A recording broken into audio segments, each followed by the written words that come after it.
नमस्कार दोस्तों, मेरा नाम है अनीस। इस वीडियो में हम electronics and communication GATE 19 control system में क्वेश्चन सॉल्व करने वाले हैं। ये आपका पहला क्वेश्चन है। तो यहाँ पे ध्यान से देखो, the block diagram of a system यहाँ पे किया हुआ है। एक्स ऑफ एस आपका इनपुट है, वाई ऑफ एस आपका आउटपुट है।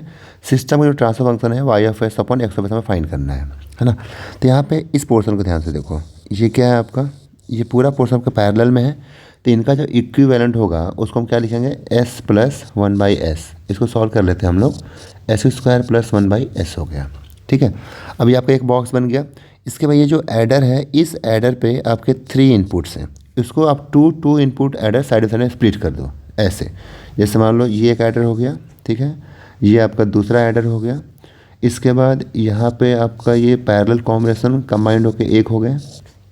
यहाँ पे एक आपका वन बाई एस का बॉक्स है, ठीक है, और यहाँ पे आपका ये आउटपुट है। ठीक है, ये कुछ इस तरह से बन गया आपका। एंड यहाँ पे ये आउटपुट नेगेटिव फीडबैक है, तो इसको ऐसे कर लेते हैं इस तरह से, ही हो गया। दूसरा यहाँ से इस तरह से आपका नेगेटिव फीडबैक है, इस तरह से, ये नेगेटिव फीडबैक, ये नेगेटिव फीडबैक। और यहाँ पे क्या है, यहाँ पे लिखेंगे हम लोग S square plus one by S, ये आपका वन बाई एस है। अब इतना पोर्शन सॉल्व करो, ये क्या होगा, G upon one plus G H, यानी कि S square plus one by S upon one plus S square plus one by S. थोड़ा सा सिंप्लीफाई करते हैं हम लोग, तो ये आएगा आपका S square plus one upon S square plus S plus one आ गया। इसके बाद ये जो पूरा पोर्शन है, ये पूरा वन बाई एस इसके साथ में क्या हो जाएगा, सीरीज में हो जाएगा।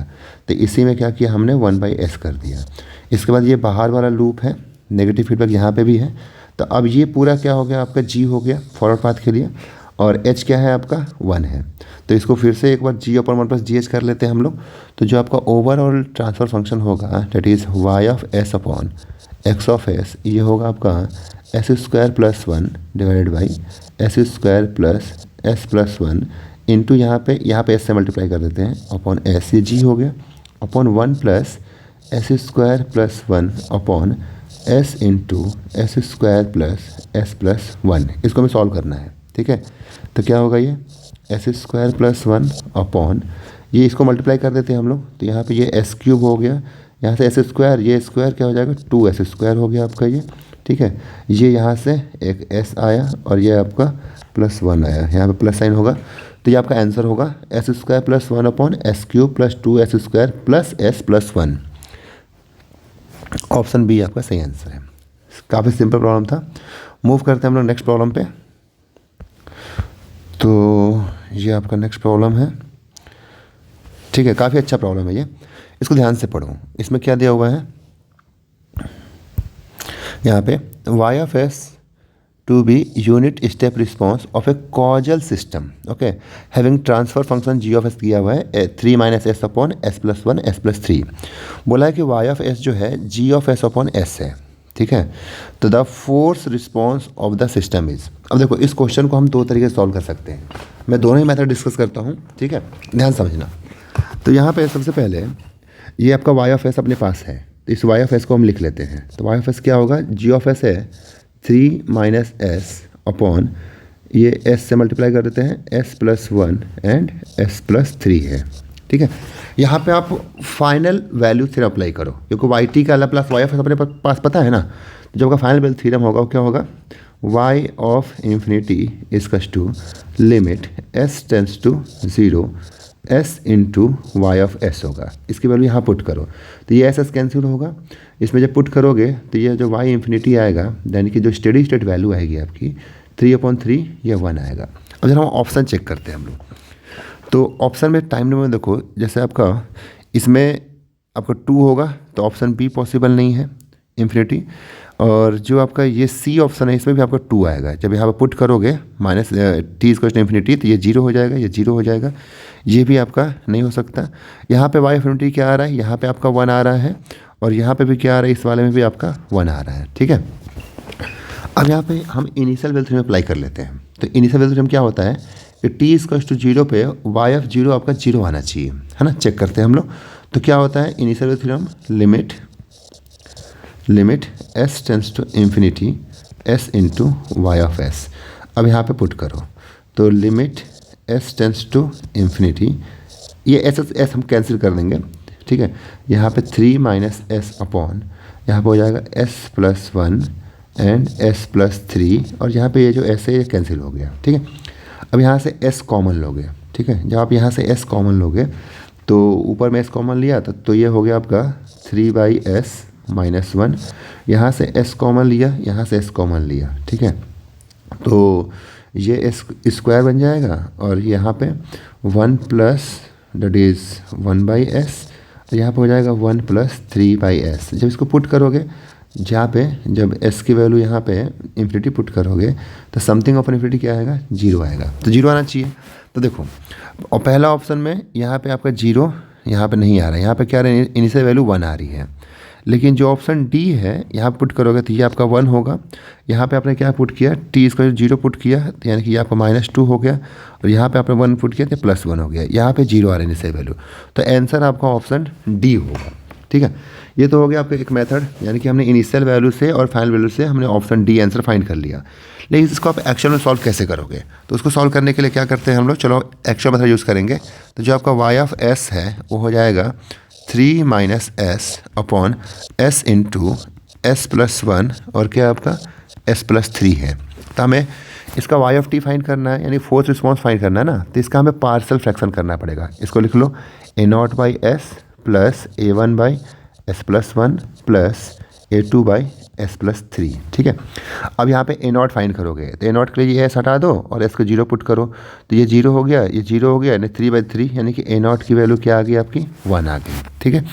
a1 के लिए क्या करोगे, यहाँ पे s माइनस 1 से मल्टीप्लाई ये हटा दिया हमने, और s को आपने -1 पुट किया, तो इसको -1 पुट करोगे तो यहाँ पे ऊपर में 4 हो गया और नीचे में ये हट गया ना, -1 इंटू 2, यानी कि -1 इंटू 2 यानी कि -2 हो गया, यानी कि ये क्या आएगा आपका -2 आ गया। अच्छा, a2 के लिए क्या करोगे, s प्लस 3 हटा दिया हमने यहाँ से और s को -3 पुट किया, तो ये आपका ऊपर में हो गया 6 हो गया, और नीचे -3 और ये -2, यानी कि ये भी आपका -6, यानी कि ये आपका आ गया माइनस प्लस हो जाएगा ना, तो ये आपका +1 आ गया, ठीक है। इनकी वैल्यूज़ को यहाँ पे पुट करो तो ये आपका हो गया 1/s -2/s plus 1 and plus 1/s plus 3। अब इसका इनवर्स लैप्लास ट्रांसफॉर्म लो तो वाई ऑफ टी क्या मिला, यहाँ पे यू टी हो जाएगा -2 e⁻t इंटू यू टी लिख दो यहाँ पे, प्लस यहाँ पे हो जाएगा e⁻³ into T U T. तो इससे भी आपका आंसर क्या है, ऑप्शन डी आया, ये आपका आंसर होगा, ठीक है। नाउ मूव करते हैं नेक्स्ट प्रॉब्लम पे हम लोग। देखो ये प्रॉब्लम भी काफ़ी अच्छा प्रॉब्लम है ना, तो इसको थोड़ा ध्यान से देखना, अच्छे से रीड करो इसको। तो इस प्रॉब्लम में consider a causal second order system यहाँ पे दिया हुआ है, ठीक है।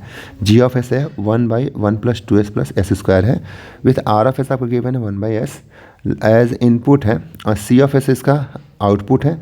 यहाँ पूछा गया है time taken by the system output c of t to achieve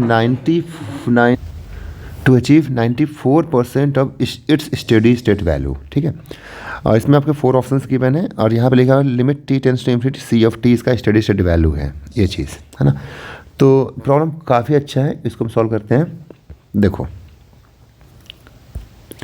यहाँ से अगर आप c ऑफ s फाइंड करते हैं हम लोग, c ऑफ s तो क्या होगा, डेट इज़ 1/ यहाँ पे s से मल्टीप्लाई कर दिया हमने, s इंटू, और ये हो जाएगा s² प्लस 2s प्लस 1, यानी कि s प्लस 1 का होल स्क्वायर हो गया, ठीक है। अब हमें सबसे पहले इसका c ऑफ आप चाहो तो यहीं से इसका स्टडी लेवल फाइंड कर सकते हो यूजिंग फाइनल वैल्यू थ्योरम, जो हमने प्रीवियस क्वेश्चन में यूज़ किया है, ठीक है। लेकिन इसका हम करेंगे पार्शियल फ्रैक्शन, ठीक है। तो a0/s लिखेंगे प्लस a1/s प्लस 1 लिखते हैं, प्लस a2/s प्लस 1 का होल स्क्वायर हो गया, ठीक है। अब यहाँ पे हम a0 a1 a2 फाइंड करेंगे, तो a0 इसका क्या हो जाएगा, यहाँ पे a0 के लिए s हटा दिया, यानी कि s 0 पुट करोगे s को हटा के, तो यानी कि ये 1 आ गया, ठीक है। चलो पहले हम a2 फाइंड करते हैं, तो a2 के लिए होगा that is 1/s and s equals to -1 put किया आपने, तो a2 आपको मिला -1 मिला, ठीक है। a1 फाइंड करते हैं, तो a1 के लिए क्या करते हैं हम लोग, dy/ds ऑफ किसका, 1/s का। उसके बाद यहाँ पे s की वैल्यू क्या पुट करोगे, -1, यानी क्या हो जाएगा ये -1/s², मैंने s = -1, यानी ये कितना मिला आपको, डेट इज़ ये 1/s² -1, ठीक है। तो ये आपको मिला, -1 पुट करोगे तो ये आपको -1 मिला, ठीक है। अब इनकी वैल्यूज़ का हम आउटपुट करते हैं, तो आपको जो C(s) है ये आएगा 1/s, ठीक है, और ये आया -1/s+1, और ये आया -1/s+1 का होल स्क्वायर हो गया, ठीक है। अब इसका इनवर्स लैप्लास ट्रांसफॉर्म लेते हैं हम लोग, तो C(t) मिला, डेट इज़ यहाँ पे 1 लिख देते हैं, -e⁻t यहाँ पे -t होगा, ठीक है। इसको हम ऐसे लिख सकते हैं क्या, डेट इज़ 1 e⁻t, और ये हो गया 1 + t हो गया, ठीक है। अब देखो यहाँ पे जब t ∞ पुट करोगे तो यहाँ पे इसकी वैल्यू क्या आएगी, 1 आएगी। यहाँ पे e⁻∞ 0, 0 × ∞ 0 हो जाएगा, ठीक है। तो 1 का 94% अचीव करने में इसको कितना टाइम लगता है, तो क्या होगा 0.94 हो गया 1 का 94%, ठीक है। 1 - e⁻t एंड t + 1 किया हमने। अब यहाँ पे ध्यान दो, इसको आप इधर लेके जाओ, ठीक है, इसको इधर लेके जाओ, तो e⁻t और क्या हो गया t + 1 = 1 - 0.94, यानी कि 0.06 हो गया। अपने पास ये इक्वेशन मिला, e⁻t t + 1 = 0.06, हमारे पास ये इक्वेशन है। इसको सॉल्व करना काफ़ी डिफ़िकल्ट है, ठीक है। तो अब यहाँ पे हम यूज़ करेंगे, ऑप्शन यूज़ करेंगे। तो जो आपके ऑप्शंस गिवन है उस पर ध्यान दो, क्या वैल्यूज़ गिवन है, 4.5 है, 3.89 है, 2.81 है, 5.25 है, ठीक है। तो जब इसमें आप 4.5 पुट करोगे यहाँ पे इस वाले में, ठीक है, यहाँ पे, तो इसकी जो वैल्यू आएगी (4.5 + 1 करोगे तब ये वैल्यू आपका 0.06 आएगा, ठीक है। तो यहाँ पे आपको थोड़ा सा अपना दिमाग यूज़ करना होगा, लॉजिक यूज़ करना होगा, और यहाँ पे जो t की वैल्यू क्या आएगी, 4.5 सेकेंड आएगा, ठीक है। तो इसका आंसर क्या होगा, 4.5 सेकेंड होगा। अब बात करते हैं इस क्वेश्चन में कॉन्सेप्ट की, ध्यान समझना। हमने पढ़ा हुआ है कि यहाँ पे जो सिस्टम के दोनों पोल है सेम पॉइंट पे हैं, दोनों पोल कहाँ पे है, -1 पे है। सिस्टम क्या आपका क्रिटिकली डैम्प है। आप यहाँ पे जीटा भी फाइंड करोगे तो 1 आएगा, और यहाँ से ओमेगा एन भी यहाँ पे 1 आएगा, ठीक है। क्रिटिकल डैम्प सिस्टम के लिए मैंने बताया आपको क्लास में, जो आपका सेटलिंग टाइम होता है वो हम 6 टाउ लिखते हैं, यानी कि 6/ω यानी कि 6 सेकेंड आएगा, ठीक है। लेकिन ये किसके लिए है, ये आपका 98% ऑफ स्टडी स्टेट वैल्यू के लिए है। प्रॉब्लम में क्या पूछा है, 94% पूछा है, ठीक है। तो यहाँ पे ये फॉर्मूला आपका वैलिड नहीं, यूज नहीं होगा, ठीक है। इसीलिए आपको ऐसे ही सॉल्व करना होगा। इसका आंसर है ऑप्शन ए आएगा, 4.5 सेकेंड। तो स्टडी स्टेट वैल्यू हमने फाइंड किया, उसका 94% अचीव करने में जो टाइम लगा उसको हमने फाइंड किया, t = 4.5 सेकेंड, ओके। आप चाहो तो जो बाकी का ऑप्शंस हैं 3.89 ये सब कैल्शियम पुट करके आप इसकी वैल्यू फाइंड करना, 0.06 इसकी वैल्यू नहीं आएगी। चलो मूव करते हैं नेक्स्ट प्रॉब्लम पे।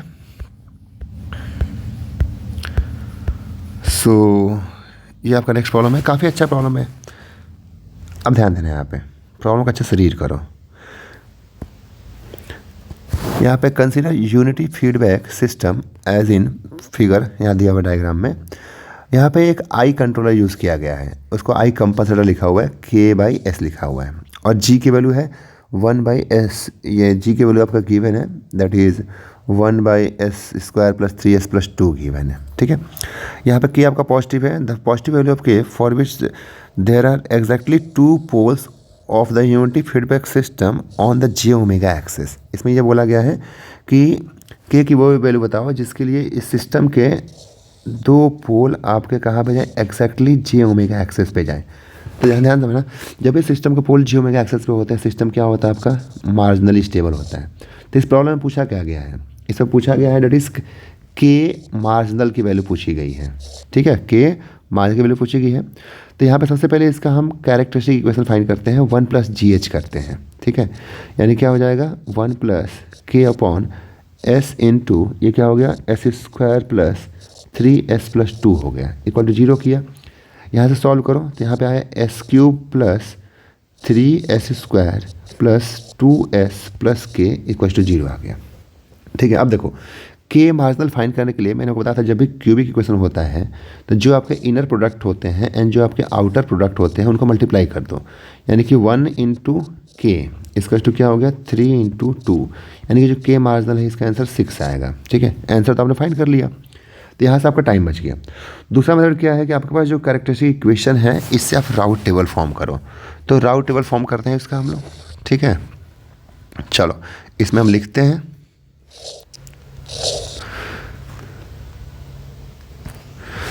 ये लो, यहाँ पे हो गया आपका S cube S square S plus 2 1 and 0। यहाँ पे क्या लिखोगे 1 2 1 2, ये आपका 3 के, और इसको क्या लिखेंगे 2 माइनस के बाई 3 0 एंड के। राउट टेबल में फाइंड द वैल्यू ऑफ के फॉर विच ऑड रो के सारे एलिमेंट 0 हो जाए। तो एस प्लस 2 1 क्या है, के पे डिपेंड कर रहा है, ये ऑड रो है।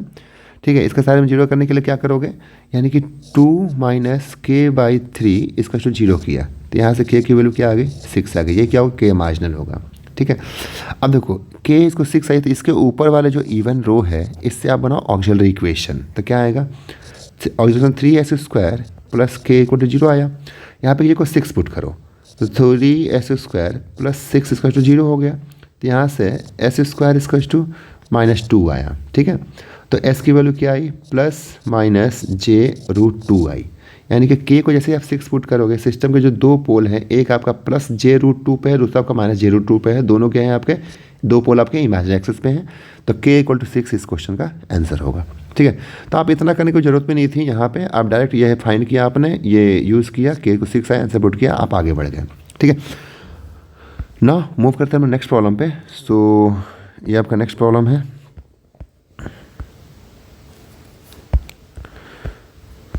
देखो ये भी अच्छा प्रॉब्लम है।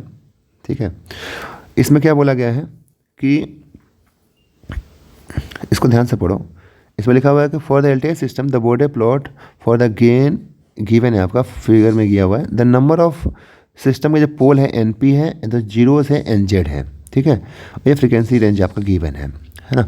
तो इसमें पूछा गया है आगे कि NP और NZ की वैल्यूज़ क्या होंगी, आपके पास 4 ऑप्शंस हैं। ओके, तो ध्यान से देखो इस प्लॉट को। ठीक है, यहाँ पे देखो, सबसे पहले यहाँ ध्यान दो कि ये जो आपका कॉर्नर फ्रीक्वेंसी है, ठीक है, इसमें यहाँ पे 0 dB स्लोप है, इस पॉइंट पे आपका स्लोप कितना चेंज हो रहा है, तो -20 इसके जस्ट बाद है, इसके 0 पहले है, तो -20 चेंज हुआ। पोल हमेशा नेगेटिव स्लोप देता है, नेगेटिव फेज देता है, 0 हमेशा positive slope and positive phase देता है। ठीक है, तो यानी कि यहाँ पे आपका एक पोल होगा। एक पोल कैसे पता किया, क्योंकि -20 सिंगल पोल आपका -20 का स्लोप देता है, अगर 2 पोल होगा तो -40 होना चाहिए, तो यहाँ पे आपका एक पोल है, तो यहाँ पे 1p लिख दिया मैंने। ठीक है, इस पे देखो, इसके जस्ट बाद आपका -60 है और जस्ट पहले आपका -20 है, तो चेंज कितना हुआ इस कॉर्नर फ्रीक्वेंसी पे, तो -40 का चेंज हुआ, यानी कि यहाँ पे आपके 2 पोल हैं। इस कॉर्नर फ्रीक्वेंसी पे आपका जस्ट बाद आपका +40 है और जस्ट पहले क्या है -60 है। ठीक है, तो यहाँ पे चेंज कितना हुआ -40 माइनस ऑफ -60, यानी कितना आएगा आपका -40 माइनस ऑफ -60, यानी कि यहाँ पे +20 आएगा। इस पे चेंज कितना आएगा आपका +20 dB आएगा, तो यहाँ पे एक 0 है। इस पॉइंट पे देखो, यहाँ पे स्लोप 0 है और यहाँ पे आपका -40 है, यानी कि 0 माइनस ऑफ -40, 0 माइनस ऑफ -40 कितना हो गया आपका +40, यानी कि यहाँ पे आपके 2 जीरोज होंगे। इस पे देखो, इसके पहले 0 है और यहाँ पे -40 हो गया, यहाँ पे चेंज कितना हुआ -40 का, तो यहाँ पे आपके 2 पोल होंगे। इस पे देखते हैं हम लोग, इस कॉर्नर फ्रीक्वेंसी पे यहाँ पे स्लोप -60 है और यहाँ पे स्लोप -40 है, तो -60 माइनस ऑफ -40 यानी कि -20, तो यहाँ पे आपका एक पोल होगा। अब पोल काउंट करो, तो 1 पोल 2 पोल 3 पोल हो गया, 3 2 5 एंड 6 पोल, यानी कि जो NP की वैल्यू आई वो 6 आई। 0 काउंट करते हैं हम लोग, तो यहाँ पे एक Z एंड 2Z, यानी कि जो NZ की वैल्यू आई ये आपकी 3 आई। अब हम ऑप्शन देखते हैं, NP इसको 6 NZ इसको 3, तो जो आपके ऑप्शंस गिवन है NP equals to 6 NZ equals to 3, option B आपका सही आंसर है। ओके, नाउ मूव करते हैं नेक्स्ट प्रॉब्लम पे।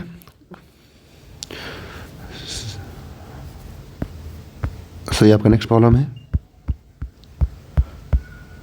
ये प्रॉब्लम आपका स्टेट स्पेस एनालिसिस का क्वेश्चन है, ठीक है। इसको थोड़ा ध्यान से पढ़ो। क्या दिखा हुआ है प्रॉब्लम में? देखो, इस प्रॉब्लम को ना देख के डरो मत, बस इसको लैंग्वेज में इसको बड़ा किया गया है। काफ़ी सिंपल प्रॉब्लम है। Let state space representation of LTI system. एक LTI सिस्टम है, उसका स्टेट स्पेस रिप्रेजेंटेशन गिवन है x dash T equal to AXT plus BUT, YT equal to CXT plus D into UT। ABC are the matrices है, D आपका scalar है, UT आपका input है। तो बोला है कि आउटपुट YT आउटपुट है। तो जो आपका B मैट्रिक्स है 0 1 0 0 1 का ट्रांसपोज है, यानी जो मैट्रिक्स B हो गया वो क्या हो गया, ऐसे लिख देंगे 0 0 1 लिख दिया हमने, दिया हुआ है। अब इसमें D आपका मैट्रिक्स 0 गिवन है, यानी कि जो D है ये आपका 0 गिवन है, ठीक है। पूछा गया कि स्टेट मैट्रिक्स A और C की वैल्यू क्या आएगी। अब ध्यान से देखो, इसमें जो आपके H(s) की वैल्यू यहाँ गिवन है, तो A और C पूछा गया है। तो इसमें जो आपके ऑप्शंस गिवन है उसको देख के हमें ये लग रहा है सारे ऑप्शंस में कि जो स्टेट मैट्रिक्स है वो आपके फेज वेरिएबल फॉर्म में है। तो जब भी आप स्टेट स्पेस रिप्रेजेंटेशन में डायरेक्ट डिकम्पोजिशन मेथड यूज़ करते हो तो जो आपका स्टेट मैट्रिक्स A आता है वो ऑलवेज फेज वेरिएबल फॉर्म में आता है। उसमें क्या होता है फेज वेरिएबल फॉर्म में, या तो आपके फर्स्ट कॉलम के सारे एलिमेंट नॉन जीरो हो, या फिर आपके लास्ट रो के सारे एलिमेंट नॉन जीरो हो। डायगोनल एलिमेंट के जो यहाँ पे देखो, डायगोनल एलिमेंट के जो ऊपर वाले हैं दोनों आपके 1 1 हैं, बाकी सब एलिमेंट 0 हैं। और मैट्रिक्स C जो आता है वो हमेशा दैट इज़ 1 0 0 आता है, ठीक है। तो जब भी आप स्टेट स्पेस रिप्रेजेंटेशन में कैनोनिकल फॉर्म यूज़ करोगे या फिर डायरेक्ट डिकम्पोजिशन मेथड यूज़ करोगे तो स्टेट मैट्रिक्स आपका फेज वेरिएबल फॉर्म में आता है। इसमें सारे ऑप्शंस में मैट्रिक्स आपके फेज वेरिएबल फॉर्म में गिवन है। और जो आपका C मैट्रिक्स आता है, अगर आपको याद हो तो C मैट्रिक्स हमेशा आता है 1 0 0 आता है, ठीक है। अब यहाँ पे ज़रा आप ऑप्शंस देखो, तो जो C मैट्रिक्स गिवन है यहाँ उल्टा गिवन है, यहाँ उल्टा गिवन है, यानी कि ऑप्शन A और ऑप्शन B तो आपका आंसर हो ही नहीं सकता। अब यहाँ पे ऑप्शन C में 1 0 0 गिवन है, ऑप्शन D में 1 0 0 गिवन है, तो C और D में से कोई एक आपका आंसर होगा, ठीक है। अब उसके लिए आपको सॉल्व करना होगा इसको प्रॉपर, ठीक है। चलो इसको सॉल्व करते हैं। तो जो आपका H(s) है, यहाँ लिख लेता हूँ मैं, H(s) आपका क्या होगा, Y(s) अपॉन U(s) होगा, ठीक है। U(s) इनपुट है, यह आपका 1/s³ plus 2s² plus 2s plus 1 है, ठीक है। अब देखो क्लास में मैंने इसको बताया है इसका सिग्नल फ्लो ग्राफ करके, ठीक है। यहाँ पे मैं आपको सेकंड मेथड सिखाता हूँ मैं, ठीक है। इसको मल्टीप्लाई कर दो तो क्या हो जाएगा, यहाँ पे s³ Y(s) plus 2s² Y(s) plus यहाँ पे ये 3 है, दिस इज़ 3, ठीक है, plus 2s into Y(s) plus Y(s) इसको टू क्या मिला हमें, U(s) मिला, करेक्ट। मल्टीप्लाई करने पे ये तो आपका फ्रीक्वेंसी डोमेन में है, ठीक है। तो इसका आप इन्वर्स लाप्लास लोगे तो यहाँ पे s³ Y(s) है, यानी कि यहाँ पे क्या होगा टाइम डोमेन में dq/dt अपॉन dt³ होगा, ठीक है। प्लस यहाँ पे क्या होगा 3d2, मैं वहाँ y लिखता हूँ मैं, ऐसा होगा, प्लस 2dy/dt प्लस y(t) इसका यहाँ पे ut लिखते हैं। ut से यूनिट स्टेप बात समझना, ये ut आपका इनपुट को रिप्रेजेंट कर रहा है, ठीक है। ये हमारे पास एक डिफरेंशियल इक्वेशन मिला जो कि इनपुट एंड आउटपुट को रिलेट कर रहा है, ठीक है।